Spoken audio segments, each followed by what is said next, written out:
네, 이제 시작하도록 할게요. 이제 저희가 이제 앞부분에는 디자인하고 그 다음에 그 브랜딩을 준비했고요. 후반부에는 우리 스타트업하고 중소기업들이 겪을 그런 문제들에 대해서 한번 사례를 중심으로 한번 살펴보려고 해요.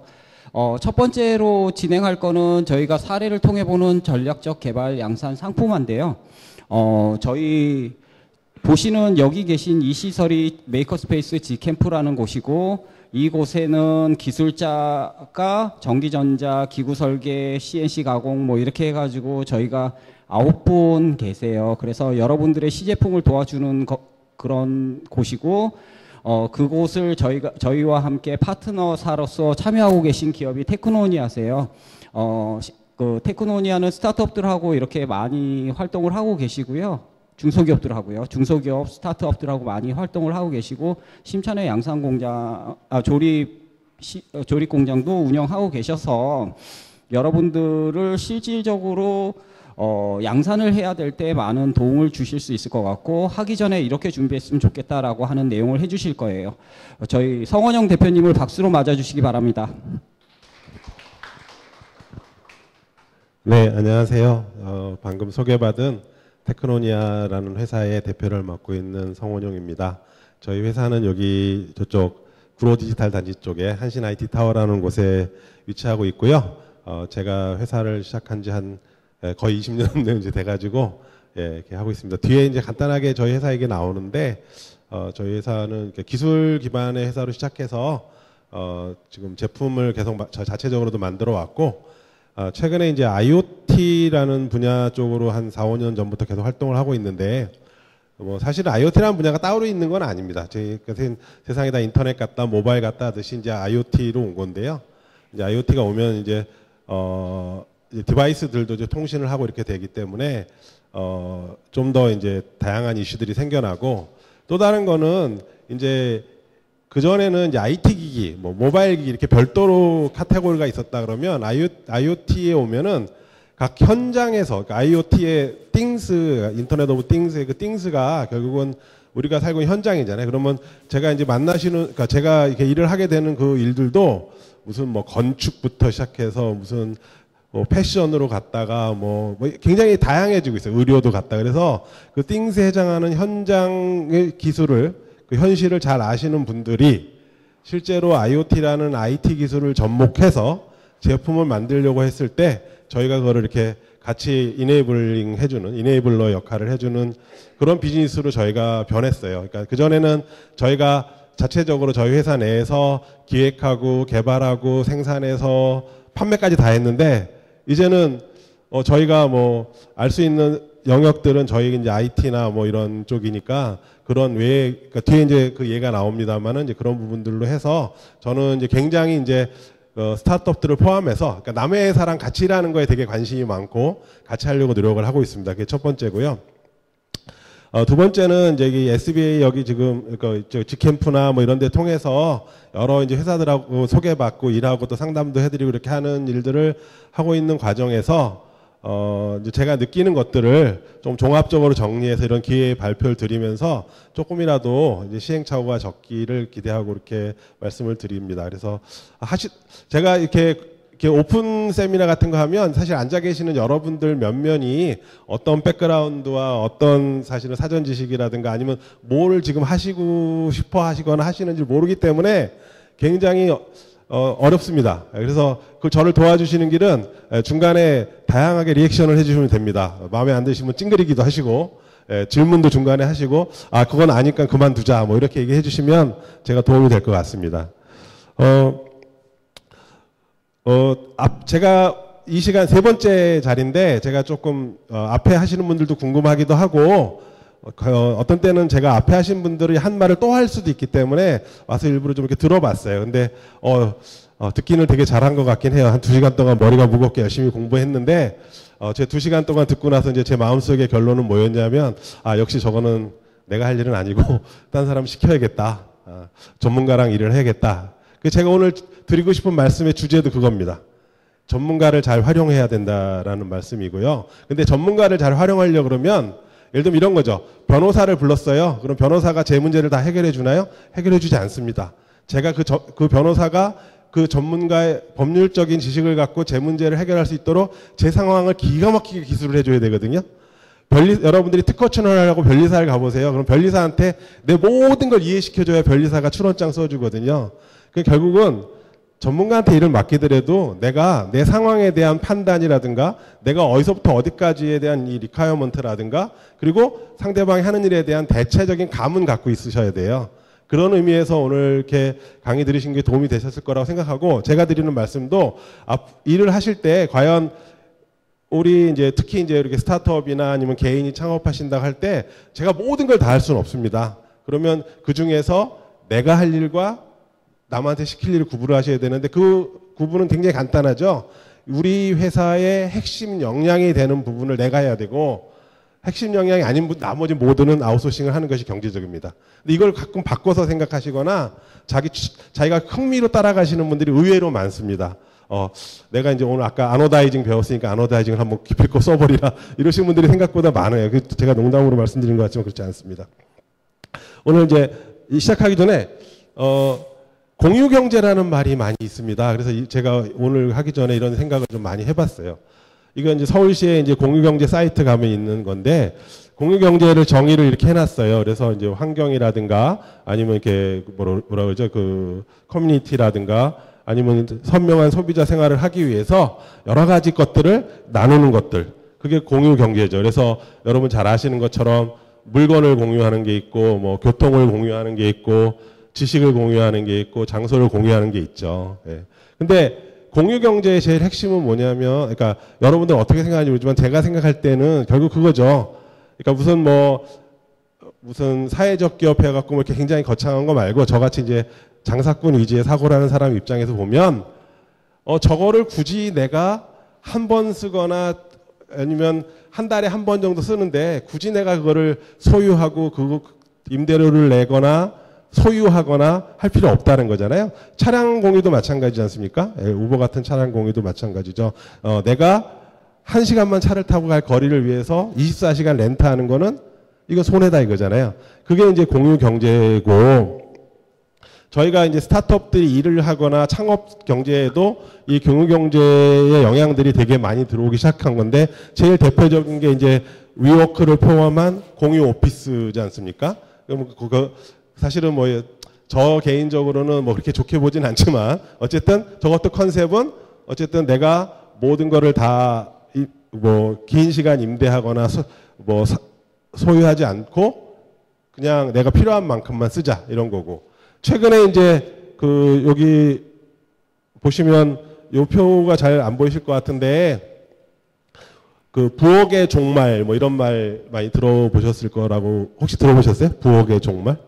이제 배달 문화가 되게 발달하면서 이제 조금만 지나면 이제 더 이상 가정집에 주방이 없어질 거고 이제 음식을 하는 거는 이제 취미 생활이나 아니면 전문가들이나 할 일이다.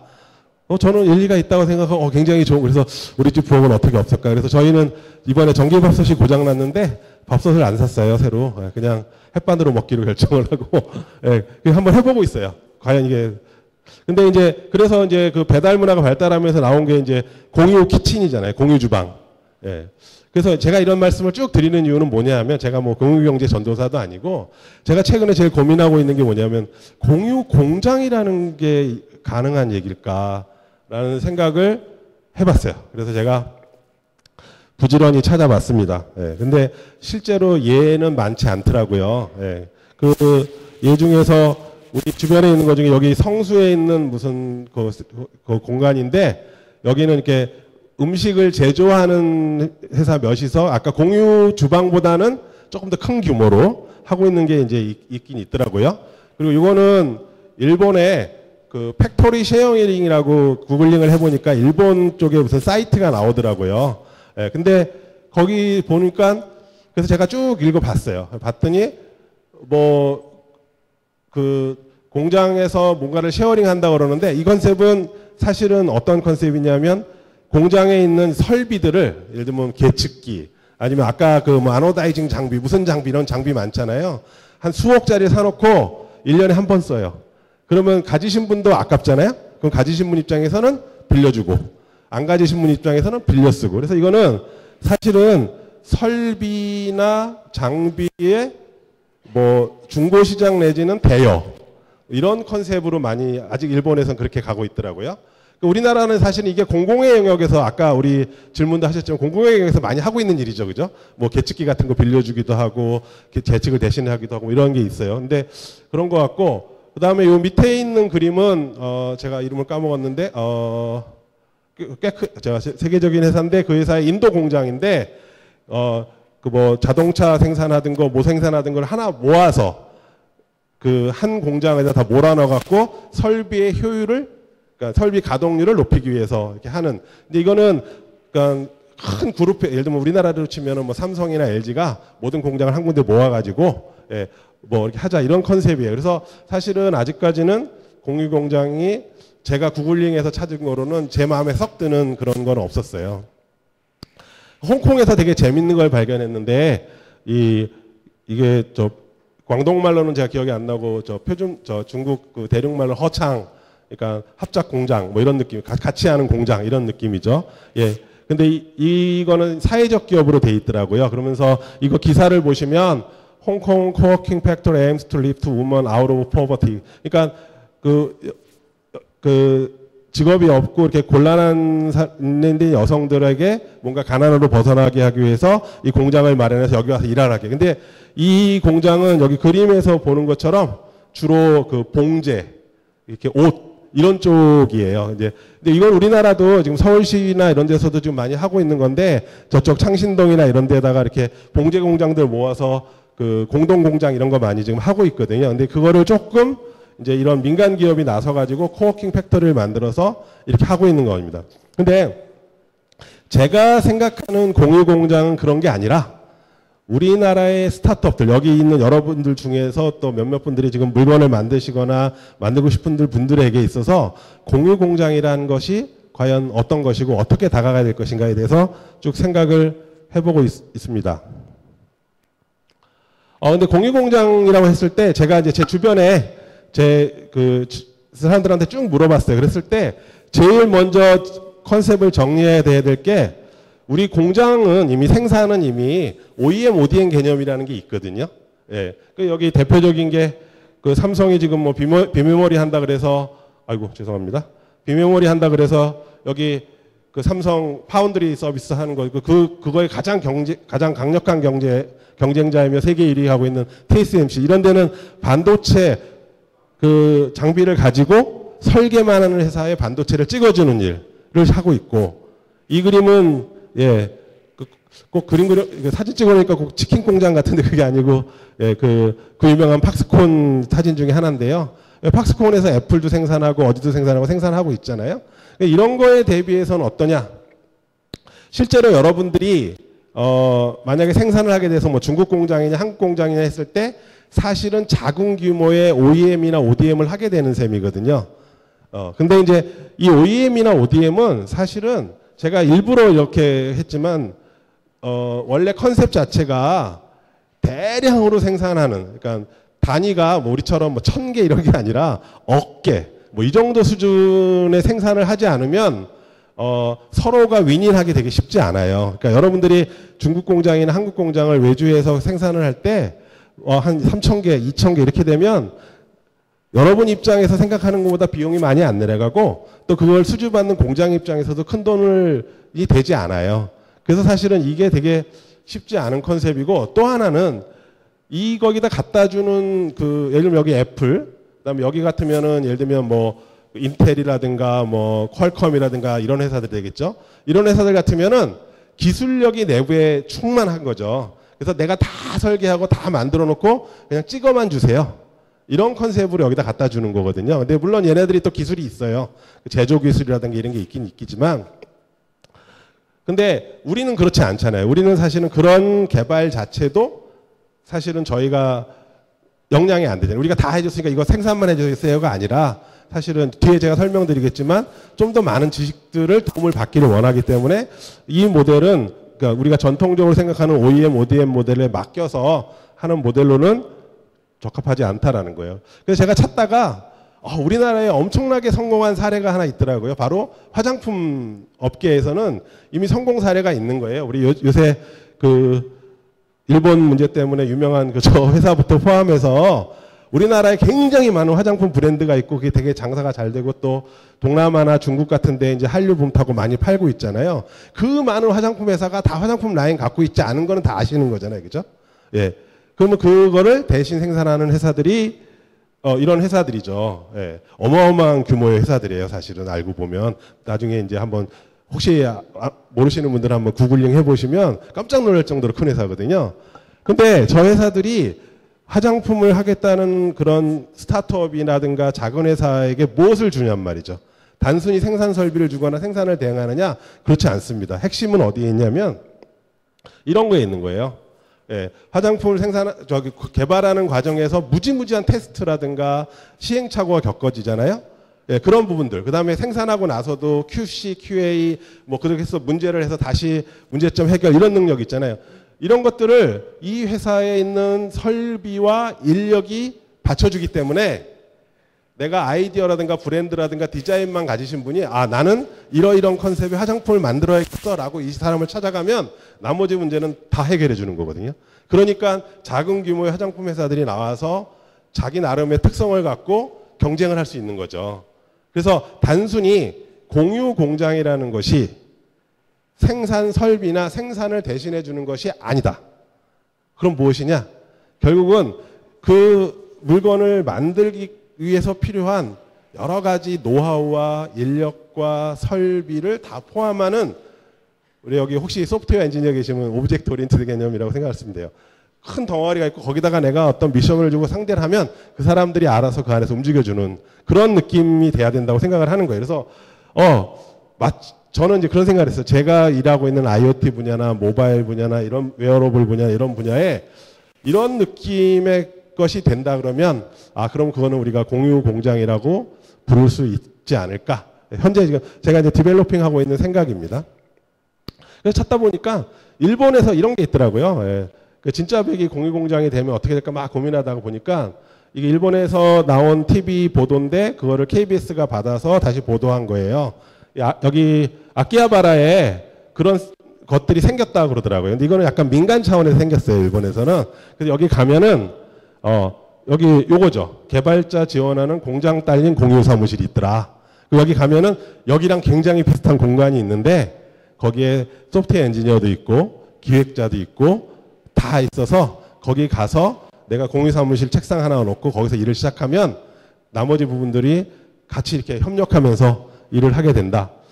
그래서 이게 진짜 백이 공유 공장이고 이것이 여기 있는 우리 제조 혁신, 특히나 이 전기전자 부분, IoT 부분, 웨어러블, 모바일 이쪽에서는 이런 것들이 반드시 필요하겠다라고 생각 들었습니다. 죄송합니다. 제가 이걸 보면서 제가 뒤에 슬라이드에서 또 나올 건데요. 이게 굉장히 오래된 외국에 있는 건데, 그러니까 하드웨어 프로젝트가 망하지 않으려면 지켜야 될 5가지 룰, 성공하려면 지켜야 될 이런 느낌의 것인데, 여기 중에 요 룰 2번하고 룰 3번을 보세요. 그러면, 그러니까 이게 생산될 수 있어야 프로토타입으로서 의미가 있다. 이렇게 돼 있고, 여기 더 재밌는 말이 있어요. 그러니까 네 공장은 너의 가장 중요한 파트너다. 그 여기 위에 뭐라고 써 있어요? 예. 공장하고 접촉하지 않은 하드웨어 계획은 의미가 없다. 그래서 제가 이거를 보여드린 이유가 뭐냐면 사실은 만약에 내 공장이라면 공유 공장을 얘기하는 거야. 내 자가 공장이라 그러면요. 물건을 처음 만들 때부터 공장의 기술자들 불러다 계속 같이 회의하면서 물건을 만들 거예요. 근데 그렇게 해서 쭉 만드는, 그래서 처음에 어떤 기획을 하거나 디자인을 하거나 심지어는 그림 한 장이 나왔던, 그리고 파워포인트로 기획서가 나왔던 그 시절에도 공장하는 애가 그거는 그렇게 하시면 안 됩니다. 이런 얘기를 해줘요. 그러니까 삼천포로 안 가고 가는 거거든요. 근데 우리나라는 아직까지 이 창업기업이나 중소기업들이 실제로 이렇게 제품을 만들려고 그러면 아까 OEM, ODM 같은 방식이에요. 개발은 개발대로 막 지원금 받아서 그냥 겨우 해서 이제 프로토타입이 나왔어요. 자, 이거를 이제 내가 킥스타터에 실어야 되고 생산을 해야 돼. 자, 생산 공장 찾아갑니다. 그 가서 생산 공장 가서 프로토타입 보여주시고 이렇게 하시면 생산 공장에서 99% 들으시는 말이 있어요. 진작 오시지 그랬어요. 아, 이걸로 생산 못 합니다. 다시 개발하셔야 됩니다. 예. 그 변호사들이 제일 얄밉게 하는 말 있잖아요. 예. 문제 생기기 전에 찾아오시지 왜 이제 오셨어요. 이런 말 되게 많이 하잖아요. 공장도 똑같아요. 그래서 사실은 굉장히 얼리 스테이지에 공장이 가지고 있는 노하우나 그런 것들이 같이 결합돼서 기획이 되고 준비하는 것이 굉장히 중요합니다. 그래서 저희 여기 이제 직캠프는 그런 의미에서 기획된 곳이라고 저는 이해하고 있습니다. 여기 공간 안에 여기 설비도 있지만 여기 지금 인원이 10여 명 이상의 엔지니어들이 여기 있어요. 그래서 여기 오셔서 그런 부분들을 포함하시고 여기 있는 여기 멤버들이 이렇게 있습니다. 여기 안에 계신 분들이고요. 저는 이제 여기랑 협력해서 여기서 커버하지 않는 부분들이라든가 아니면 종합적인 부분들을 이렇게 도와드리는 일을 하고 있습니다. 그래서 좀 서론이 길었는데요. 저희 회사 간단히 소개시켜 드릴게요. 저희가 2000년쯤에 회사를 만들었어요. 그때 제가 이제 그 당시에 왜 벤처 붐의 끝자락을 잡고 회사를 만들어서 예, 쭉 이제 다른 비즈니스도 했지만 2004년쯤에 MP3를 만들기 시작했어요. 예, 그래서 MP3를 한 7, 8년 아주 잘했습니다. 예, 그랬고 뭐 해외 바이어도 만나서 뭐 그 왜 이파 이런 쇼 같은 데 가가지고 예, 첫날 뭐 독일 바이어가 탁 와가지고 20만 개 계약하고 야 판 걷어 그리고 집에 가고 예, 그리고 맥주 먹고 이제 귀국 뭐 이런 것도 해보고 굉장히 재밌게 했습니다. 예, 그때 이제 아까 시간에 우리 앞 시간 강사님 얘기하신 거기는 기법들을 거의 다 써봤어요. 뭐 인서트, 몰딩, 아노다이징 뭐 이런 거. 예. 근데 그렇게 하다가 2009년, 10년 요 무렵부터 이제 MP3보다는 이제 핸드폰 쪽으로 이제 저희가 이제 등장하면서 예. 그래서 그 이유는 저희가 이제 블루투스 스피커 뭐 충전기 이런 쪽으로 해서 모바일 쪽에서 한 4, 5년 또 일을 했습니다. 예, 그때는 여기서부터 여기까지는 아까 말씀드린 대로 저희가 기획하고 저희가 개발하고 저희가 생산하고 예, 조그만 삼성전자가 그죠? 아주 미니어처 삼성전자 같이 하는 거예요. 모든 걸 우리가 하는 거예요. 그때 제가 이제 요쪽 2004년 요거 하면서 심천에 처음 제가 나갔어요. 그래서 그때 이제 홍콩에 모 대기업의 OEM 공장을 크게 하는 직원 공원 3,000명짜리 공장을 가지신 분하고 홍콩 분이에요. 예, 합작 공장을 만들어서 저희 전용 라인을 만들고 그때 거기서 이런 것들을 생산을 쭉 했습니다. 예, 그래서 10년 동안 이렇게 하고요. 그 다음에 이 모바일 쪽도 이제 어느 정도 이제 시간이 지나면서 특히 2015년 무렵, 14년 무렵에 제가 이제 그런 걸 느꼈는데 더 이상 A 브랜드가 아닌 물건이 안 팔리기 시작하더라고요. 그러니까 그러니까 소비자들이 굉장히 제 표현으로는 이렇게 압축 소비 아니면 이렇게 집중 소비를 하는 거예요. 그러니까 하나 사도 비싼 거 사지, 예, 뭐 싸구려 여러 개 사지 않는 시대가 오면서 저희 같이 이제 브랜드가 약한 사람들은 이제 살 수 없는 시간이 오고 또 이제 할 수 있는 것들을 다 이제 삼성, 애플이 직접 하니까 제가 할 수 있는 게 별로 없더라고요. 그래서 이제 막 트렌드 보다가 이제 그때 한 게 이제 IoT 분야로 해서 지금까지 계속 해오고 있습니다. 요 밑에 있는 이거는 저희가 OEM 납품했던 회사고 요 밑에는 저희 자체 브랜드로 팔았던 그런 쇼핑 채널들이 되겠습니다. 그래서 이제 작년에 이제 기준으로 봤을 때 대략 이런 물건들을 제가 만들었어요. 예. 개발한 부분도 있고 생산한 부분도 있고 개발 생산 다 한 부분도 있고 예. 여기 뭐 유명한 물건도 있고 예. 이런 유명한 물건도 있고 잘 모르시는 물건도 있고 예. 근데 이제 여기서부터 대충 여기까지는 저희 회사 이름으로 팔지 않습니다. 예, 그러니까 다 저희 파트너 회사가 있어요. 예, 여기 위치 추적 전문 회사가 있고 에어 퀄리티 전문 회사가 있고 뭐 진동 센서 전문 회사가 있고 뭐 그렇습니다. 예, 그래서 뒤에 이제 사례를 보여드리겠지만 그래서 그분들이 예를 들면 IT는 전혀 모르고 나는 뭐 요 분야의 어떤 10년 해온 그런 비즈니스 이력만 있어. 그러면 그거에 맞게끔 하고 나는 소프트웨어까지는 내가 할 수 있어. 아니면 나는 하드웨어, 소프트웨어 다 할 수 있으니까 너희는 생산에 관한 것만 해줘. 그럼 그런 식으로 다 그 사례가 다릅니다. 그래서 굉장히 다양한 형태의 협력을 해오고 있습니다.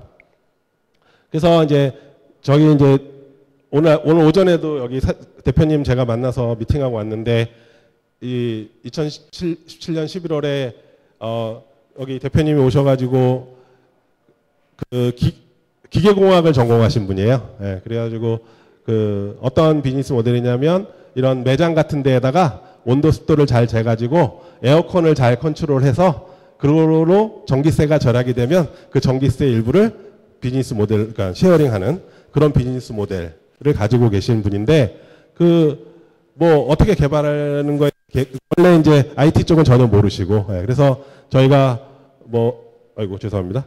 여기 하드웨어도 만들고 뭐 서버 소프트웨어도 만들고 뭐 이런 거 다양한 앱도 만들고 이렇게 해서 해가지고 같이 비즈니스를 해서 지금 한 2년 가까이 지금 해서 여기 대표님 같은 경우에는 이마트라든가 롯데마트 전 지점은 아니지만 꽤 큰 데 많이 들어가 있고 또 여러 카페 같은 데 성공적으로 잘 진입하고 계시는 그런 사례가 있습니다.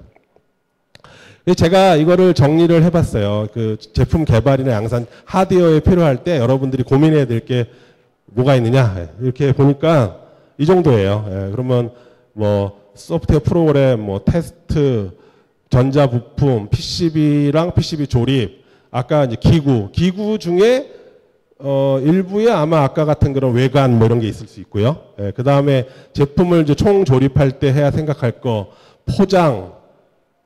포장 부품이 있고 또 포장이 있어요. 예, 그 다음에 제일 중요한 이거 배송, 그 다음에 물건을 팔기 전에 인증, 뭐 이런 게 있습니다. 예, 이거 사실은 이거 하나하나 다 아시기 쉽지 않고요, 어렵습니다. 그래서 이런 부분들은 잘 알고 있는 분들, 또 그것들을 경험을 많이 하신 분들하고 적절하게 협력을 하시는 것이 중요하겠죠. 예. 근데 이 중에서 뭐 제가 본인이 잘 알고 계시는 부분이 있으면 그 부분은 하시면 좋을 것 같습니다. 제가 이제 말씀드리는 게, 이제 만날 때마다 말씀드리는 게 뭐가 있냐면은 욕심을 버려야 돼요. 우리가 맨날 린 스타트업 이런 말 하잖아요. 린 스타트업에서 제일 중요시 생각하는 게 뭐냐면 잽싼 거, 날랜 거잖아요. 예. 그게 무슨 뜻이냐? 예, 빨리 물건을 만들어내야 돼요. 그래서 저가 하는 표현으로 이런 표현이에요. 최대한 빨리 첫 번째 실패를 만나라. 예. 엔지니어링은 기본적으로 디버깅의 예술이거든요. 문제를 발견하면 그 문제를 보고 원인을 찾고 다시 그걸 보완하고 다시 만들고 이 루프를 계속 도는 게 과정이에요. 예. 근데 내가 예를 들면 6개월 동안 물건을 개발하기로 했는데 보통은 5개월째, 6개월째 아주 아슬아슬한 시점에 첫 제품이 나오세요. 그럼 그때 문제를 발견하면 해결할 길이 없거든요. 그 사실은 긴 시간 동안 계속 그런 걸 갈고 닦아요. 아까 뭐 앞에서 브랜드 얘기하시면서 뭐 사랑 얘기도 하시고 뭐 리스펙트 얘기도 하셨고 그다음에 감성 얘기도 하셨잖아요. 감성 얘기해서 제가 기억나는 게 그게 있어요. 70년대는 프로덕션, 그다음에는 뭐 기술과 정보, 그다음에 지금 감성이라고 그러잖아요. 감성을 가진 UX가 되려고 하면 얼마나 완성도가 높아야 되겠어요. 그죠? 근데 제가 소프트웨어를 막 처음 짜거나 하드웨어를 처음 만들면 내가 만지지 않으면 반드시 부서지는 그런 물건들을 보통 만들어 놓으세요. 예. 나는 하면 잘 되는데 제3자가 와서 탁 건드리면 확 죽어버리는 그런 제품이 되기가 되게 쉽거든요. 근데 그런 거는 그거는 사실은 뭐 실력 있는 애들은 오면 잘 개발한다고 하지만 피할 수 없는 길이거든요. 그래서 디버깅을 잘해야 되는데 디버깅할 시간과 그런 여유가 너무 없으세요. 근데 그렇게 되려면 이거를 빨리 첫 번째 거를 만들려면 어떻게 해야 될까요? 제일 중요한 건 욕심을 버려야 돼요. 그러니까 내가 만들고 싶은 물건 중에 제일 핵심이 되는 기능을 제외하고 나머지는 다 버리셔야 되거든요. 굉장히 뻔한 얘기인데 잘 안 지켜지는 굉장히 그런 예입니다. 우리가 특히 대기업에서 트레이닝 받으신 분들, 그런 분들이 되게 이런 게 심하세요. 왜냐하면 보통 기획을 하실 때 엑셀로 기획을 하시거든요. 그러면 경쟁사 A 제품, 경쟁사 B 제품 이쪽에 기능 쫙 써놓으시고 쫙 여기는 쭉 가다 XXXX, 여기 쭉 가다 XX 세모. 우리는 전부 동그라미. 이게 기획하고 발표하시고 하시긴 좋지만 이거는 자기를 이제 올가매는 거가 되는 거죠. 근데 사실은 저는 스티브 잡스가 잘한 거는 뭘 잘 버려서 잘한다고 생각하거든요. 아, 그거는 뭐 대세 시장 없으니까 버리자. 아, 이거는 좀 불편하겠지만 버리자. 예, 과감하게 그런 걸 해야 되는데 그거는 사실은 아무리 작은 스타트업이라 하더라도 중소기업이라 하더라도 최고 레벨에서 그걸 해주셔야 돼요. 그러니까 대표님들 또는 뭐 소위 C 레벨에서 아 이거는 이런 거는 다음 단계에서 생각하고요. 우리는 빨리 이게 되는지를 한번 봅시다. 예, 그렇게 해야 되는 이유가 있어요. 세상에 내놓으면요, 내가 생각한 거하고 전혀 다른 방향으로 일이 풀립니다. 저희가 아까 지퍼 보여드렸잖아요. 그 GPS 트래커. 예, 지퍼 했는데 꾸준히 한 달에 몇 백씩 사가시는 분이 이런 시장에서 사갑니다. 어떤 시장인지 아시겠어요? 예. 자기 남편 차 밑에 붙여놓는 용도. 예. 그 저희가 10만 원에 갖다가 팔면요, 이분들이 그걸 사다가 그것만 전문을 하신 분들이 있어요. 뒤에다가 배터리 크게 키우고 자석 붙여갖고 50만 원에 파세요. 예. 저희는 이런 부분에 대해서 생각을 전혀 안 했던. 그 다음에 이거 되게 유명한 얘기죠. 일본에서 카쉐어링, 아까 공유경제 얘기할 때 말씀드렸잖아요. 카쉐어링을 딱 돌리고 났더니 나중에 로고를 보니까 되게 재밌는 게 있어요. 차를 4시간을 빌렸는데 차가 꼼짝도 안 했어. 알고 보니까 전날 술 먹으신 분들이 차를 빌려서 주차장에서 그냥 자는 용도로 쓰는 거예요. 예. 또 대표적인 예가 저희 라돈아이, 작년에 그 라돈 침대 때문에 한참 시끄러웠던 저희 물건인데, 이거 저희는 이제 그런 부분 생산해서 이제 라돈아이 이제 많이 팔리겠지. 시끄러워졌으니까. 예. 쫙 많이 팔리다가 어느 순간에 딱 정체가 됐어요. 정체된 이유를 보니까, 예. 지자체에서 사가지고 그냥 공짜로 나눠줘요. 공짜로 빌려줘요. 더 심한 경우에는 저희 거 30만 원에 사가지고 한 번 측정에 5만 원씩 받고 하시는 비즈니스를 하시는 분이 있더라고요. 그러니까 이런 분들 때문에 또 비즈니스가 안 돼요. 그래서 사실은 여러분들이 물건을 세상에 내놨을 때 여러분들이 상상하지 않은 결과가 나올 가능성이 굉장히 높습니다. 그리고 여러분들이 되게 심혈을 기울이고 이거는 꼭 해야 돼라고 고집스럽게 하면서 시간과 노력을 까먹은 일에 세상 사람이 의외로 관심 없을 수도 있어요. 사실은 여러분들 회사에 그거를 할 수 있는 사람이 몇 명 있겠어요? 한 직원 10명이라고 치고 10명. 거기에 그 10명의 가족, 뭐 3인 가족, 4인 가족 치면 40명. 40명이 머리를 모아봐야 그거는 아무런 의미가 없잖아요. 근데 예를 들면 여러분들이 샘플을 만들어서 세상에 뿌려보면 세상 사람들이 수백 명, 수천 명이 가르쳐 주거든요. 아, 이건 이래서 못 쓰겠어. 이게 이런 게 있으면 좋았을 텐데. 그게 굉장히 중요한 부분이거든요. 그래서 뭐 이렇게 완성도를 높이시려고 그러지 마시고요. 쓸만한 제품을 만들어서 세상에 내놓고 세상에 사람들이 가르쳐주는 방향으로 가시면 된다. 그거를 꼭 말씀드리고 싶고, 또 그렇게 하는 과정에서도 그 안에서도 간단한 거라도 몇 번의 디버깅 과정은 있게 마련입니다. 그래서 제가 저의 3대 원칙인데요. 디자인 루프를 최소화하고 빨리 첫 번째 실패를 만나야 된다. 디자인 루프를 최소화한다는 얘기는 뭐냐면 일을 하는 게 되게 많아지면 안 돼요. 그러니까 간단하게 하고, 그러니까 이 루프가 빨리빨리 돌아야 돼요. 예. 그래서 한 달에 하나씩 새로 개선된 제품이 나온다?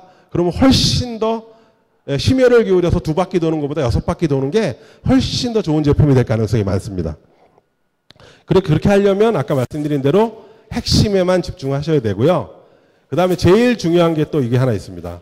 가장 좋은 개발은 개발하지 않는 것. 예. 바야흐로 세상은 여기 프로그래머 분들 중에 들어보셨을 모릅니다. 바야흐로 노 코딩의 시대가 왔습니다. 코딩하지 않아도 프로그램을 개발할 수 있어요. 어떻게? 오픈소스 갖다가 잘 조합하면, 예. 제가 아까 2004년에 제가 중국 갔다 그랬잖아요. 그 당시만 해도 한국은 대부분의 창업자들이 삼성이나 LG 뭐 이런 대기업 출신들이에요. 그러니까 밖에 나와서 회사를 하는 것도 결국은 자기 회사를 스몰 삼성을 만들어요. 어떻게? 우리 회사에 기구도 필요하고 소프트웨어 엔지니어도 필요하고 뭐도 필요하고 디자이너 뭐 다. 그래서 다 안에서 다 하려고 그래요. 그리고 뭘 하나 개발해야겠다. 그럼 우리 핸드폰 만들어야 되니까 퀄컴에 전화해. CPU SDK 받아와. 거기서 코딩해. 이렇게 되거든요. 근데 중국에 갔더니 도저히 내가 감당할 수 없을 정도의 가격으로 물건을 막 찍어내는 거예요. 예. 근데 가만히 보니까 애들이 소위 말하는 개발비 투자비가 제로에 가까워져 있다는 걸 제가 발견했어요. 어떻게 하느냐? 소위 디자인 하우스라는 게 있더라고요. 그 디자인 하우스, 약간 MP3 예를 들어볼게요. 디자인 하우스라는 데 딱 가면요. 예를 들면 뭐 텔레칩스다, 락칩이다 이런 걸로 MP3를 만드는 거는 그 회사는 그것만 해요. 개발만.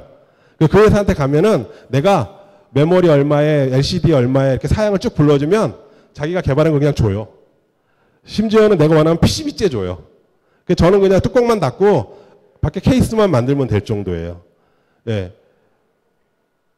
대신에 그러니까 그럼 생각을 해보세요. 제가 새로운 칩셋을 받아서 그거를 막 프로그램을 해갖고 처음으로 MP3를 만들어 본 놈하고 좀 약간 멍청하더라도 내가 한 달에 300개, 400개 모델을 비슷한 걸 계속 만들고 있는 놈하고 누가 더 안정성 있는 물건을 만들까요?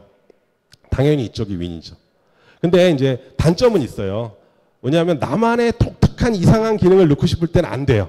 그때는 막 여기 이제 그 당시에 그래서 저희 한국의 MP3 업체가 마지막으로 중국하고 해서 막 마지막 승부를 걸을 때 우리는 자꾸 이상한 그 기능을 자꾸 만들어서 쟤네한테 없는 걸 하려고 되게 노력을 했어요. 왜냐하면 중국에서 나온 모델들은 처음 뜨는 웰컴 이미지 제하고 나머지 기능이 거의 대동소이하거든요. 왜냐하면 다 똑같은 솔루션 쓰니까. 근데 그렇게 해갖고 재료비를 다, 그러니까 개발비 투자를 제로로 하고 엄청나게 싼 값에 그 또 세이브한 돈을 밖에 그 케이스에다가 막 발라놓으니까 저희가 이길 수가 없었거든요. 똑같습니다. 지금도. 여러분들 내가 예를 들면 뭐 어떤 새로운 좋은 아이디어가 생각났어요. 일단 구글링을 해보세요. 그럼 나하고 똑같은 일을 한 놈이 분명히 있습니다. 운이 좋으면 기터브에서 소스를 찾을 수 있어요. 그냥 그거 쓰시면 됩니다. 예. 아이고. 죄송합니다.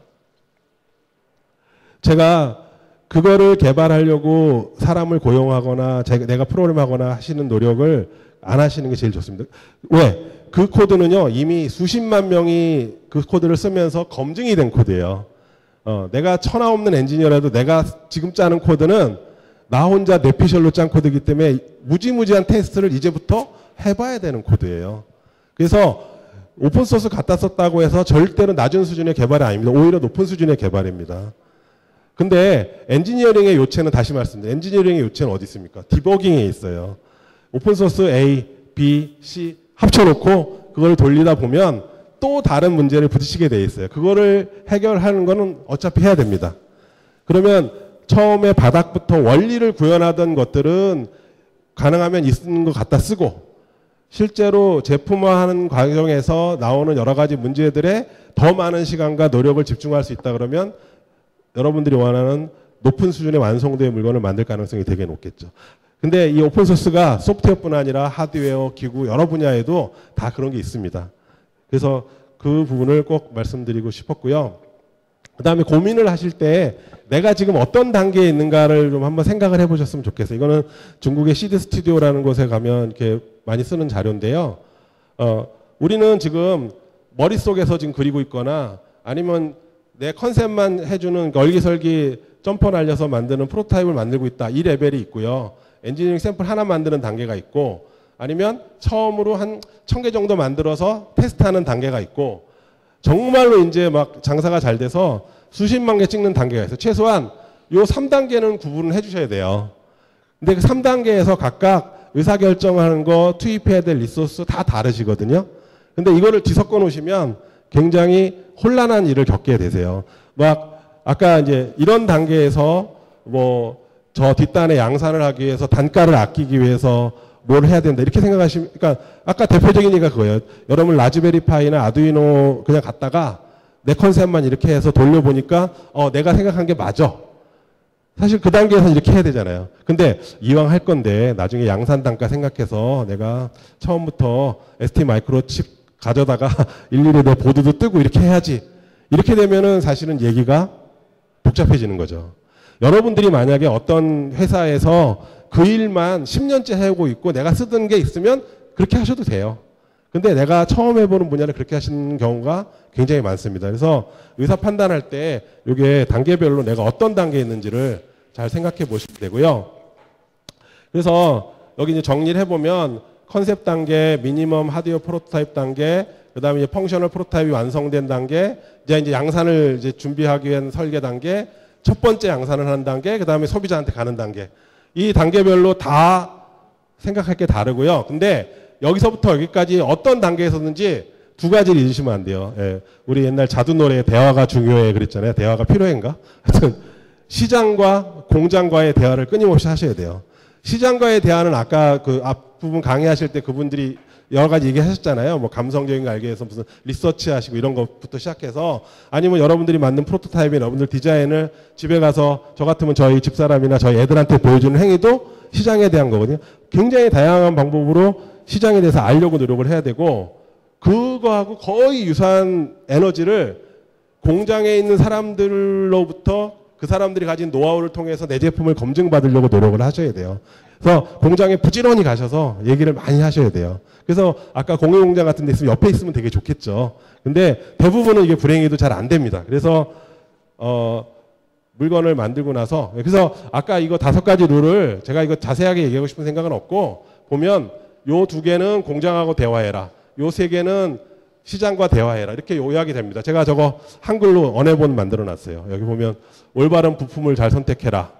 생산자는 공급업자가 아니라 파트너다. 요 2개가 공장하고 대화하라는 얘기죠. 오늘 첫 번째 강의했던 거 브랜드를 세우고 꾸준히 알려야 한다. 예. 예. 유명해지는 게 성공하는 거니까요. 예. 그다음에 요거는 되게 중요한 것 같아요. 그러니까 IoT 시대에 오면서 더 이상 소비자한테 하드웨어 값을 내라고 하는 게 되게 힘들어졌어요. 이제 여러분들도 그렇잖아요. 뭐 이렇게 돈 내고 살려 그러면 하드웨어 가격에 돈을 잘 안 내시거든요. 그래서 무슨 뭐 구독 경제니 뭐 여러 가지 얘기가 있지만 가능하면 서비스에다가 묻으셔야 돼요. 제일 대표적인 것 중에 재밌는 게 그 우리 저 로봇 청소기 룸바 되게 유명 아이로봇이라고 있잖아요. 일본에서 그거를 이제 렌탈 서비스를 한다고 그러더라고요. 그래서 지금 앞으로는 다달이 돈 받는 또는 뭔가 서비스에 대한 돈 받는 구조로 여러분들이 만드시는 게 되게 중요하다는 말씀을 드리고요. 이건 좀 약간 넘어갈게요. 그래서 제가 정리해 보면 아까 시장하고 대화하라 그랬잖아요. 시장하고 대화할 때 제일 중요한 것 중에 하나가 제품의 퀄리티하고 반대편에 절대로 잊지 말아야 될 게 뭐냐면 가격입니다. 돈이에요, 돈. 예, 여러분들이 돈 벌려고 하는 거니까 결국은 돈을 되게 중시해야 되고 여러분들이 물건 살 때도 가격 되게 중시하잖아요. 근데 이상하게 자기 물건은 돈에 대해서 되게 너그러워지는 경향이 있어요. 철저하게 분석을 해야 되는데 그중에서 제일 중요한 돈이 뭐냐면 개발에 들어가는 돈이에요. 이거는 자꾸 금형비만 생각하시는데 금형비가 커 보이긴 하죠. 예, 뭐 5천만 원, 1억씩 늘 때가 있으니까. 근데 금융비보다 더 중요한 게 뭐냐면 여러분 회사에 있는 사람들의 인건비예요. 개발 기간을 6개월을 끌었다. 직원이 10명이다. 그럼 60 몇 먼스 부분에 인건비를 까먹으신 거거든요. 그거를 어떻게 하든 간에 한없이 제로에 가깝게 만들어 놓으셔야 나중에 물건을 팔았을 때 이윤에 대해서 조금 더 자유로워지시거든요. 그 부분이 굉장히 중요한데 그래서 중요한 거는 예산을 일찍 확정해야 되니까 전체적인 예산을 딱 뭐 전 단위로 맞출 수가 없어요. 대충 그림은 가지셔야 돼요. 아, 이 정도의 그림. 이걸 하실 때도 기존에 경험하신 분이나 유사한 물건을 만드신 분이나 공장분들의 도움이 굉장히 많이 도움이 될 겁니다. 그 다음에 기획이 나오면 아까 시장하고 대화를 했잖아요. 판매 기획에 어느 정도 쓰셔야 돼요. 네.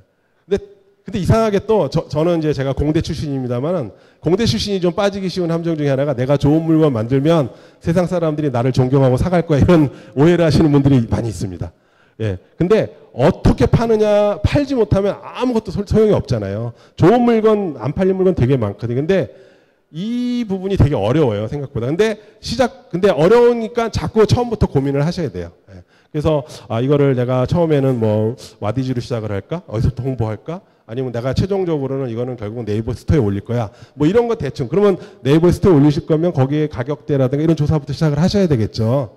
예, 그런 게 있고 그 다음에 서플라이 체인 전체를 고려해야 되는데 이거는 공장의 도움을 좀 받으셔야 될 거예요. 뭐냐면 내가 부품을 사서 물건을 최종적으로 만들 때까지 길고 긴 라인이 있고 거기에 수많은 회사와 수많은 사람들이 걸려 있거든요. 거기 중에서 하나만 빵꾸가 나도 저희끼리 농담을 하는 말 중에 보통 CPU나 메모리나 이렇게 중요한 부품이 모자라진 않아요. 항상 생산을 늦게 하는 건 나사가 없거나 양면 테이프가 없거나 이런 경우가 되게 많아요. 근데 그거를 여러분들이 처음 하시는 입장이나 많이 해보시지 않은 입장에서 관리할 수가 없거든요. 근데 어쨌든 그거는 전문가의 도움이 필요한데 다만 전체적인 흐름은 아셔야 되고 특히나 제품을 하신다 그러면 이 물류와 유통 부분하고 아까 시장하고 동시에 물류와 유통 부분은 굉장히 신경을 많이 쓰셔야 된다는 거를 아셔야 돼요. 제가 킥스타터 한 친구 중에 성공한 사람들을 많이 아는데 그분들 중에 의외로 이제 손해보시는 분들이 많거든요. 어떤 분이 킥스타터는 월드와이드로 하잖아요. 그러면 킥스타터로 예를 들면 한 5천 개쯤 주문을 받았어. 야, 이제 대박이 났죠. 이제 뭐 한 매출치만 10억쯤 돼요. 예. 근데 나중에 결국 알고 보니까, 하고 나니까 한 2억쯤 손해난 케이스를 제가 알아요. 근데 그 2억 손해난 게 대부분 어디서 손해났냐? 예. 운송비. 왜? 한국에서 운송비를 예를 들면 2개는 러시아로 보내고 3개는 저기 세네갈로 보내고 이런 일을 해야 되거든요. 그 사실은 그런 부분들이 의외로 복병을 잡는 일들이 굉장히 많다. 그리고 실제로 그런 일들 때문에 고생을 많이 한다. 그래서 이 부분도 고민을 많이 하셔야 되고 제일 중요한 거 제가 꼭 말씀드린 거는 처음부터 목표 가격이 분명히 있으셔야 돼요. 예. 근데 이게 되게 흔들리시는 분들이 되게 많아요. 그러니까 예를 들면 나는 이거를 네이버에서 팔아야 돼. 유사한 물건은 얼마야. 난 소비자가 얼마에 팔아야 돼. 그러니까 내 생산비는 얼마야 해. 이게 어느 정도 그림이 있고 거기서 치열하게 밀고 당기고 하시는 거지 다 만들어 놓고 아 내가 이제 만들어서 원가를 보니까 12만 원이네. 그러면 이제 24만 원에 팔아야겠다. 보통 이렇게 되세요. 여러분들은 지금은 그렇게 생각 안 하시는데 지금은 되게 당연한 것 같잖아요. 네, 그렇게 되실 가능성이 되게 높다는 거 꼭 말씀드리고 싶고요. 사례 중에 이제 제가 이제 대표적인 예 중에 이런 게 있어요. 이거 예를 들면 이거 아시세요? 루미 다이어트의 그 여기 적외선인가 자외선 그걸로 여기 뱃살 빼준다는 예, 김사랑이 모델한 이게 홈쇼핑에 20몇 회 연속 매진 뭐 기록을 세운 한 작년인가 재작 이거 보고 이제 나온 게 이제 LG전자의 이 마스크죠. 예. 그러니까 이거는 원래 그런 이론들이 있더라고요. 원적외선으로 뭐 진피를 자극하면 어떻게 되고 근데 근데 그 이론을 갖고 하시는 분이 있었는데 제가 이제 저를 이렇게 연락이 돼서 왔는데 얘를 핸드폰으로 연결하고 싶은데 그 BLE 부분이 잘 해결이 안 돼서 저한테 오셨어요. 그래서 제가 그 부분은 저희가 기존에 했던 거 이렇게 소개해드리고 여러 가지 부품들도 소싱해드리고 그래서 같이 했던 부분들입니다. 근데 이 경우에 저는 이 경우에 성공 사례로 삼는 게 뭐가 있냐면 유통을 굉장히 잘 처음부터 의식하고 만드셨어요. 그러니까 뭐냐면 처음부터 얘들은 목표가 홈쇼핑이었어요. 그래서 홈쇼핑을 나갈 거를 맞춰서 가격대도 설정했고 딴 데 온라인에 올릴 때도 홈쇼핑 가격을 해치지 않는 범위에서만 올렸대요. 그리고 단가도 그렇게 책정하셨고 그리고 심지어는 생산비나 이런 거 할 때도 홈쇼핑에 가면 이제 그런 분들 많이 계시거든요. 중간에 이렇게 파이낸스 해주시는 분들 그런 분들이 잘 개입이 됐기 때문에 그런 분들이 돈을 태웠기 때문에 잘 팔린 그런 케이스가 되겠습니다. 시간이 없으니까 이건 넘어가고요. 요거 같은 경우에는 저희가 한 5년 동안 잘 팔고 있는 제품인데 스마트폰에 꽂아서 이렇게 측정하는 센서예요. 뭐 방사능도 있고 온도도 있고 뭐 자외선도 있고 많이 있습니다.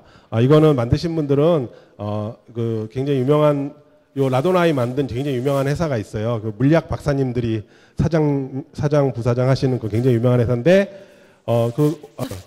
원리를 만들어 놓으시고 그 잘 저기가 안 되셔가지고 저희가 생산 이런 부분들을 도와드린 그런 물건이 되겠습니다. 잠시만요. 아이고, 이거 어떻게 해야 되는 거냐? 예. 죄송합니다. 제가 뭔가를 건드린 것 같은데. 예. 아까 말씀드린 지퍼. 이거 같은 경우에 이제 저희가 제일 많이 했던 게 뭐냐면 지퍼, 그러니까 이거는 되게 이제 처음에 저희가 SKT 로라망을 가지고 했어요. 그래서 SKT 로라망으로 첫 번째로 망을 통과한 첫 번째 상용 제품이었는데, 예, 어떤 일을 하든 간에 특히 통신사 일할 때는 첫 번째는 하지 마세요. 예. 뭔가 고생 혼자 다 하고 욕을 혼자 다 먹거든요. 그래서 그런 부분이 좀 있었고, 이거에 저희가 요게 잘 되었던 이유는, 사실은 또 거꾸로 이 위치 추적 전문 회사와 통신사와 저희 간에 전략적으로 이렇게 좀 서로 좀 이렇게 밀고 당겨주는 부분을 처음부터 잘 셋업하고 갔던 부분이 되게 컸고 그렇기 때문에 에러 같은 부분들도 많이 좀 그래서 이 부분은 잘 성공적이 되었던 부분이고 올해는 이제 그거를 이제 3G 모델을 만들어서 글로벌화해서 지금 이제 해외에서도 지금 잘 하고 있는 그런 모델이 되겠고요. 요거를 보통 제가 세미나 때 많이 보여드리는데 요런 게 있어요. 그래서 이건 뭐냐면 내가 만들 물건의 수량을 좀 생각을 해야 된다는 말씀을 드리고 싶은 거예요. 이런 회사가 있거든요. 이 회사는 전국의 LPG 충전소에다 LPG 배달하는 회사예요. 그러면 이제 이 차가 본부에서 LPG를 딱 실어갖고 이제 LPG 충전소를 다니면서 여기저기 이제 배달을 하겠죠. 그럼 이제 본부에서 입장은 뭐냐면 그 차들의 위치를 추적하고 각 차의 게이지에 얼마큼 가스가 남아있는지를 알고 싶은 거예요. 그래서 너 그러면 가까운데 여기로 가. 이런 건 관제도 좀 하고 싶고 그런 거죠. 이걸 개발하려고 그러는데 통신도 해야 되고 뭐 복잡한 시스템이잖아요. 그죠? 예. 근데 이 차가 몇 대가 있냐? 제가 기억할 때 정확히 기억이 안 나요. 20몇 대쯤 있어요. 예. 이 되게 애매한 숫자잖아요. 그죠? 1000대도 아니고 10,000대도 아니고 20개를 위해서 어떻게 해야 되느냐 이런 거예요. 그 이제 아까 말씀드렸잖아요. 개발하지 않는 게 제일 좋은 개발이라고. 저희 아까 그 스마트 지퍼 GPS 트래커에 블루투스를 읽는 기능이 있어요. 그러면 여기다가 요 게이지에서 원래 게이지 읽는 부분이 회로가 있으니까 읽어서 블루투스 쏘는 부분만 하나 만들고 나머지 부분은 저희 GPS 트래커를 그냥 썼어요. 그리고 맨 끝단에서 여기서 데이터만 넘겨줬어요. 그 회사로. 예. 그래서 굉장히 저렴한 비용으로 한 달 남짓하는 굉장히 짧은 기간에 목적을 훌륭하게 달성한 그런 케이스입니다. 그래서 사실은 여러분들이 특히나 이렇게 전체 기획을 하시는 분들은 그런 부분들에서 어떻게 하면 내가 기존의 것들을 잘 활용할 수 있는지를 잘 협의하시는 게 되게 좋다라는 말씀입니다. 진동 센서고 이거는 주로 도시가스나 건물 같은 데 이제 이렇게 붙여놓고 진동 같은 거를 로깅하는 시스템입니다. 이거 제가 지금 시간이 없어서 그냥 막 넘어갈게요. 제가 이제 이거는 인천 경기 지역에 하수 처리하는 데가 있어요. 예를 들면 예를 들면 학교라든가 이런 데 가면 하수물이 나오잖아요. 그럼 그거를 방류하기 전에 잘 썩혀서 내보내야 되거든요. 그럼 잘 썩히기 위해서는 공기를 불어넣으면서 젖을 이렇게 옮기면서 관리를 하신다고 해요. 근데 그것만 관리하시는 분이 있는데 그 회사는 뭐 하느냐? 이 사이트들을 직원들이 우리 검침원들처럼 한 달에 하루에 2군데씩 해갖고 매일 돌아다니세요. 이분들은 보통 이런 게 지하 4층 아니면 저 산 위에 있으시거든요. 그런데 가서 썩은 내 맡으면서 이렇게 보시는 거예요. 뭘 보냐? 모터가 잘 돌고 있는지. 예.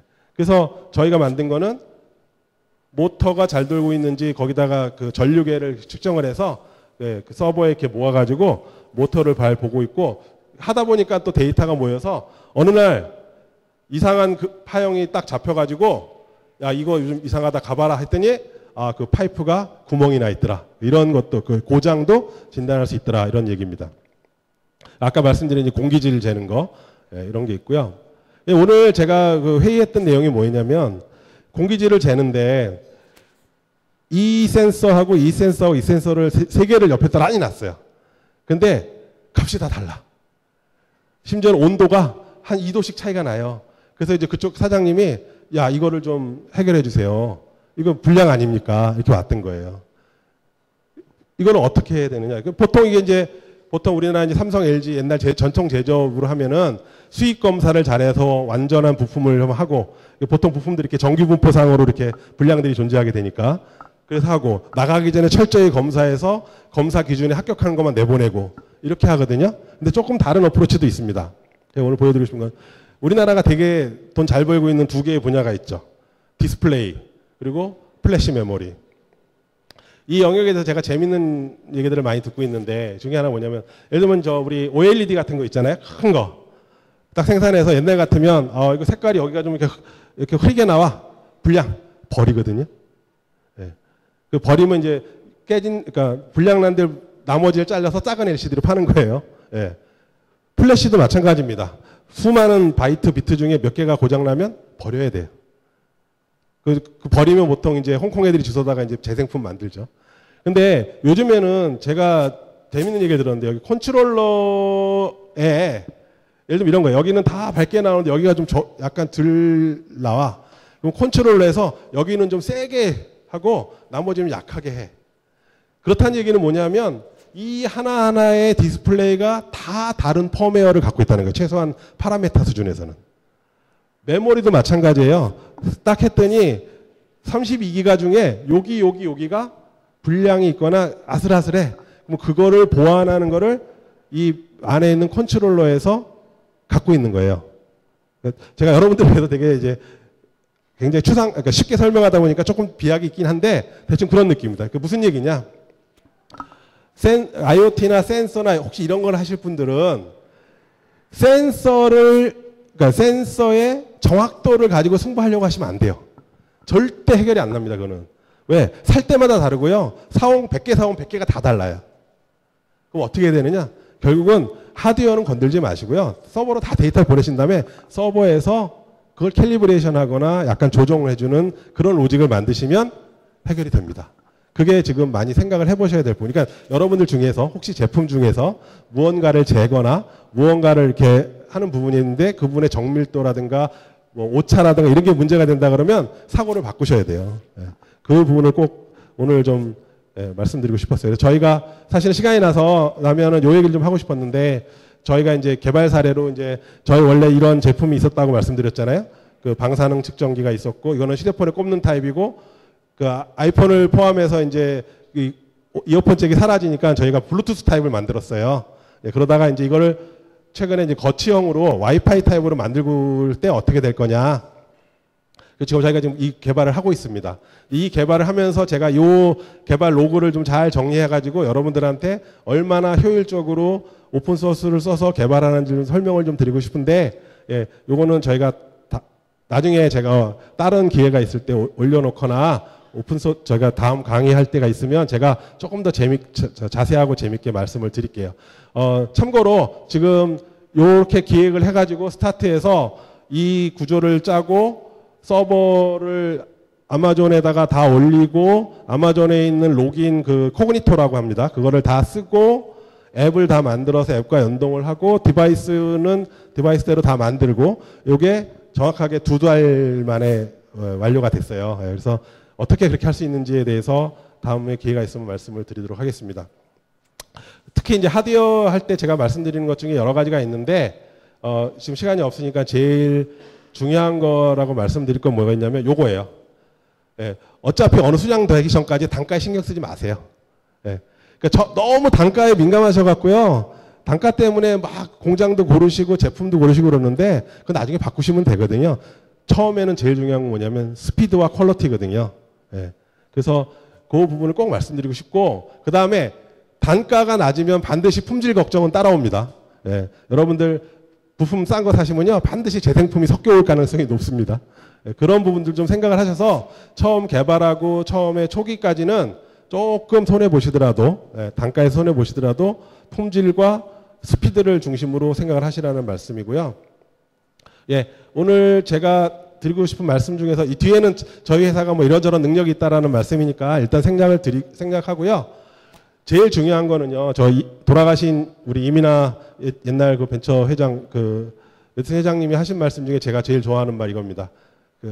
경향신문에 기고했던 말입니다. 개방 협력으로 자원을 공유하는 국가와 개별 경쟁으로 자원을 낭비하는 국가 간 경쟁 우위에 대한 답은 명확하다. 협력하지 못하면 경쟁에서 탈락한다. 예, 내가 모든 걸 다 하시려고 하실 필요가 없고요.